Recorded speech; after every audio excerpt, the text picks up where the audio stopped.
In this session, we'll discuss the Kohlrausch law. What is exactly Kohlrausch law? Because it is important. ये काफी important law रहेगा. इसके respective numerical आने के chances बहुत ज़्यादा होते हैं. Kohlrausch law को हम अगर state करते हैं तो of course हम कहते हैं it is basically at infinite dilution. Statement, इसका statement क्या होगा? At infinite dilution. अभी हमने डाइल्यूशन इफेक्ट डिस्कस किया, उसमें हम कहते हैं कि कंडक्टेंस कैसे वेरी होते हैं बेसिकली चेंज इन डाइल्यूशन में. तो एट इनफिनिट डाइल्यूशन ये कंडीशन है. At infinite dilution total molar conductivity at infinite dilution total molar conductivity of a solution is sum of, याद रखिए sum addition sum of all cations and anions in solution, right? So what is Kohlrausch law? It is state as at infinite dilution मतलब जब हम add करते रहेंगे तो of course there should be condition ऐसा आएगा कि concentration tends to zero. Concentration tends to zero का मतलब होगा तो हम कहेंगे volume is tends to infinity. So at infinite dilution total molar conductivity of solution is a sum of all cations and anions in solution. जितने cations और anions होंगे उनको हम क्या करेंगे, ऐड करेंगे. जिसके लिए हम एग्जांपल लेते हैं. सपोज मैंने एग्जांपल ले लिया, देखिए एग्जांपल ले लिया AB gives you A plus B minus. ये आपका रिएक्शन है. और सपोज मुझे अभी कोह्लर लॉ को अप्लाई करना है यहाँ पर, तो यहाँ पर कहूंगा मैं क्या कर रहा हूँ, टोटल मोलर कंडक्टिविटी मुझे कैलकुलेट करनी है. तो मैं कहूंगा बेसिकली, अब लिखते हुए देखिए दो तरह से लिखते हैं, इसे एक्सप्लेन करते हैं. देखिए ये हो गया आपका molar conductance eight infinite dilution. कब है ये? Eight infinite dilution. मैंने अल्फा लिखा, मतलब इनफाइनाइट लिखा है. इनफाइनाइट डाइल्यूशन किसके लिए? AB के लिए. ये AB के लिए कैलकुलेट करना. तो क्या होगा? इट इज इक्वल टू, मैंने क्या कहा, टोटल मोलर कंडक्टिविटी, मतलब molar conductivity, total molar conductivity is a sum of all cations and anions. मतलब यहाँ पर कितने cations है? All cations and anions. तो यहाँ पर कितने cations? मैं कहूंगा molar conductivity at infinite dilution for cation plus molar conductivity at infinite dilution for anion. मैंने क्या किया, उनको ऐड किया. देखिए statement, at infinite dilution total molar conductivity of solution is some of all cations and anions. तो मैंने यहाँ पर एक cation है, एक anion है, यहाँ पर लिख लिया. This is basically called as total molar conductivity, sum of cations plus anions. इसको हम कहते हैं कोह्लर लॉ. अब इस लॉ में देखिए, इस लॉ को एक्सप्लेन करते हो दो नोटेशन बेसिकली याद रखना है. कभी कभी आप नोटेशन ये भी यूज कर सकते हो, राइट, या कभी आप ये नोटेशन भी यूज करते हो. दोनों नोटेशन भी, आइदर जीरो और इंफिनिटी. अब ये जो इंफिनिटी होता है, इंफिनिटी हम कब, इसका मतलब क्या है, volume tends to infinity. Infinite dilution, volume tends to infinity. Volume क्या हो रहा है? इंफिनिट है, मतलब आपने इंफिनिट डाइल्यूशन कर लिया, मतलब आपने बहुत सारा बेसिकली वाटर ऐड कर दिया. तो उस कंडीशन पे क्या हो जाएगा, एट इनफिनिट डाइल्यूशन वहां पर आप स्ट्रॉन्ग इलेक्ट्रोलाइट और वीक इलेक्ट्रोलाइट का कंसेप्ट ही नहीं बोल सकते, बिकॉज स्ट्रॉन्ग और weak behave same. At infinite dilution सारे इलेक्ट्रोलाइट को आप डिस्टिंग्विश नहीं कर पाएंगे कि वो स्ट्रॉन्ग है कि वीक है. लेकिन एट कॉन्सेंट्रेशन पर आप पहचान पाते हैं, जो कंप्लीटली डिसोशिएट होता है वो स्ट्रॉन्ग, जो पार्शियली डिसोशिएट होता है वो वीक. लेकिन इस वॉल्यूम पर स्ट्रॉन्ग और वीक दोनों भी क्या होंगे, दे आर 100% डिसोशिएट, तो हम उसको डिस्टिंग्विश नहीं कर पाएंगे. इसलिए volume tends to zero, right. यहां पर अगर मैं ऐसे लिखता हूं, इसका मतलब है कॉन्सेंट्रेशन टेंड्स टू जीरो. इसका मतलब सिंपल है, जब वॉल्यूम इंफिनिटी होगा, वॉल्यूम इनफिनाइट होगा, तो कॉन्सेंट्रेशन क्या रहेगा, जीरो रहेगा. वो डाइल्यूट सॉल्यूशन, मतलब आपने उसको डाइल्यूट कर दिया है. तो concentration tends to zero when volume is tends to infinity. जब वॉल्यूम इंफिनिटी होगा तो कॉन्सेंट्रेशन क्या रहेगा, जीरो. तो आप ये नोटेशन भी यूज कर सकते हो, ये भी, बट हम इनफिनिट डाइल्यूशन बोल रहे हैं इसलिए हमने ये यूज करेंगे. हम इनफिनिट डाइल्यूशन वाले यूज करेंगे. आप ये भी कर सकते हैं, ये वॉल्यूम के टर्म में हो गया, ये कॉन्सेंट्रेशन के टर्म में हो गया. आप दोनों को भी यूज कर सकते हैं एक्सप्लेन करने के लिए, कोई प्रॉब्लम नहीं. लेकिन जैसे हमने कहा, हम इनफिनिट डाइल्यूशन की बात करें, इसलिए हम यही यूज करेंगे.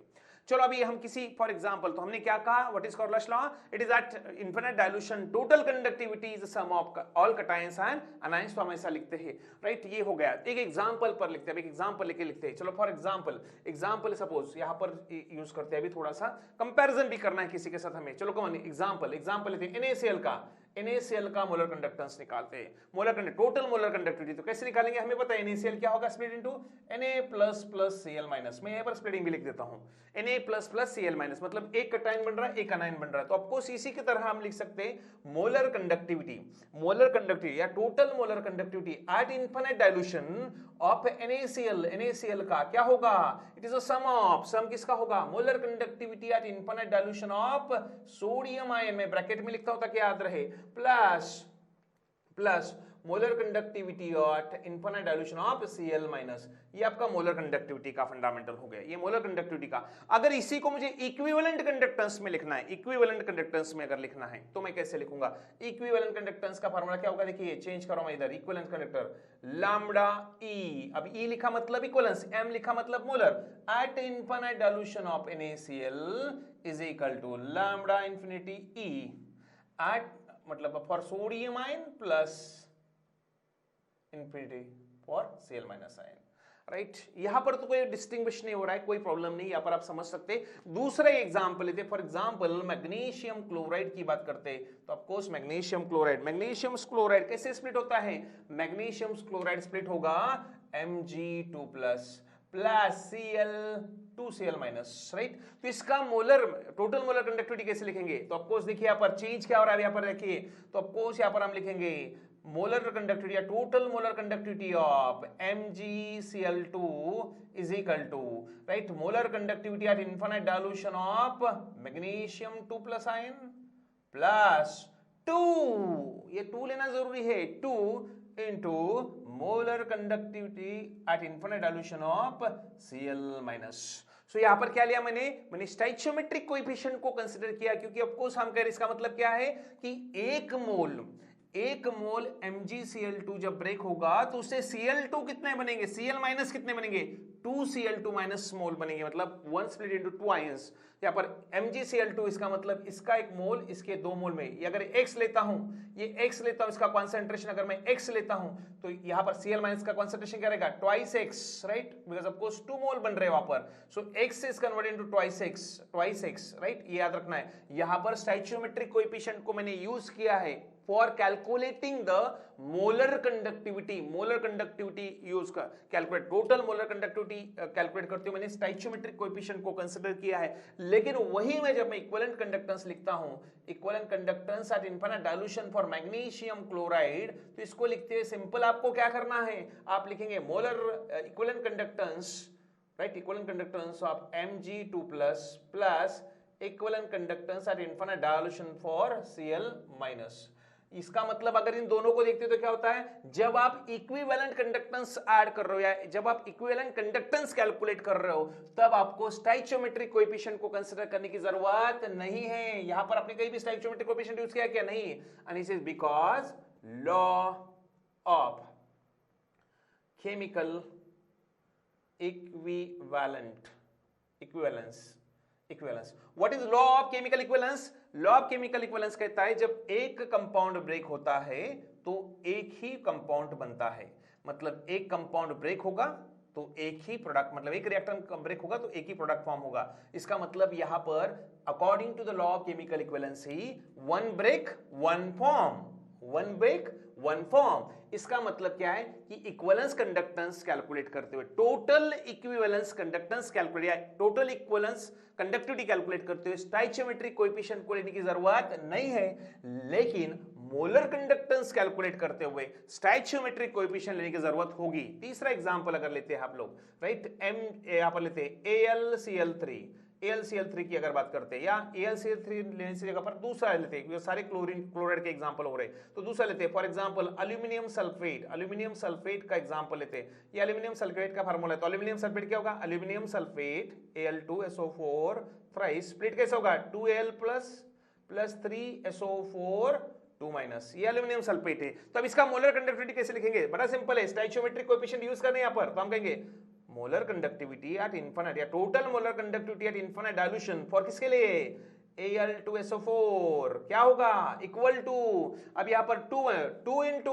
कोएफिशिएंट यूज करने, 2 into molar conductivity eight infinite dilution किसके लिए for Al3 plus, right Al3 plus, Al3 plus, right इसको ब्रैकेट प्लस, अब यहां पर कितने 3 into molar conductivity eight infinite dilution for sulphate SO4 2 minus, यहां पर आपने 2 और 3 लिया, ये क्या है स्टोइचियोमेट्रिक कोएफिशिएंट, वो आपको कंसीडर करना है, लेकिन वहां पर यहां पर जैसे मैं इक्विवेलेंस कंडक्टेंस लिखता हूं at in total equivalence conductance at infinite dilution for Al2SO4 SO43, right SO43 के लिए कैसे आएगा, देखिए यहां पर equivalence conductance at in total equivalence conductance at infinite dilution for Al2SO4 thrice equal to, ये कैसे रहेगा molar equivalent conductance at infinite dilution for Al3 plus plus equivalence conductance at infinite dilution for SO4 2 minus, मतलब यहां पर मैंने स्टोइचियोमेट्रिक coefficient लिए क्या नहीं, और क्यों नहीं ले रहे, law of chemical equivalence, according to the law of chemical equivalence यहां पर क्या होगा एक ब्रेक होगा तो एक ही फॉर्म होगा, इसलिए इसे यहां पर इक्विवेलेंस कंडक्टेंस कैलकुलेट करते हुए total equivalence conductance at infinite dilution, total equivalence conductance at infinite dilution calculate करते हुए आपने स्टोइचियोमेट्रिक कोएफिशिएंट को नहीं यूज करना है, लेकिन जब आप मोलर कंडक्टिविटी कैलकुलेट करेंगे या मोलर कंडक्टेंस कैलकुलेट करेंगे तो आपको स्टोइचियोमेट्रिक कोएफिशिएंट क्या करना पड़ेगा, कंसीडर करना पड़ेगा for calculating total molar conductivity eight infinite dilution, right. तो ये याद रखना है किस तरह से इक्विवेलेंट कंडक्टेंस के लिए और किस तरह मोलर कंडक्टेंस के लिए आप कैलकुलेट करते हो, और of course law is very simple, at infinite dilution total molar conductivity of solution is a sum of all cations and all anions.